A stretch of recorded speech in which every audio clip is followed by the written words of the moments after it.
ফিজিক্সওয়ালা আমাকে পাঠিয়েছে গিফট। আগেই বলে রাখি, এটা কিন্তু কোনো প্রমোশনাল ভিডিও নয়। কিউরিয়াস জুনিয়র থেকে আমাকে এই গিফটটা পাঠানো হয়েছে। বাপ্পা একটা এত বড় বক্স পাঠিয়েছে, বক্স ভর্তি জিনিস। চলো একে একে আমিও বার করি আর তোমরাও দেখো আমি কি কি পেলাম। প্রথমেই পাঠিয়েছে একটা ব্লু লাইট প্রোটেকশন চশমা। এটা কম্পিউটার বা মোবাইলের স্ক্রিন থেকে যে রেটা বের হয় সেটার থেকে চোখকে রক্ষা করতে সাহায্য করে। চশমাটা কিন্তু দেখতে ভারী সুন্দর। আচ্ছা বলে রাখি, এটা কিন্তু ঠিক আমার জন্য গিফট নয়, আমার বাচ্চার জন্য পাঠিয়েছে।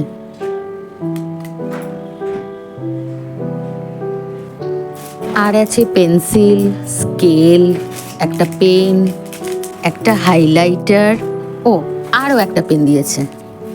সাথে আছে একটা ব্যান্ড, কিউরিয়াস জুনিয়র লেখা, একটা স্টিলের ওয়াটার বটল।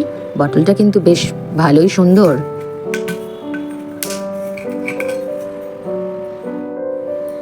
আগে একটা পেন্সিল বেরিয়েছিল, এই যে তার সঙ্গী রাবার, একটা স্কুল ব্যাগ। বাহ, ব্যাগটাও কিন্তু বেশ ভালোই সুন্দর। দুটো কম্পার্টমেন্ট রয়েছে, বড় বড়, আর একটা সামনে ছোট। কিউরিয়াস জুনিয়রের এই গিফটটা কিন্তু আমার বাচ্চার ভীষণ পছন্দ হয়েছে। কি তোমাদের কেমন লাগলো? তোমরাও যদি ফিজিক্সওয়ালা থেকে এই গিফটটা পেতে চাও তাহলে আমাকে কমেন্ট করো, আমি বলে দেবো তোমরা কিভাবে এটা পাবে।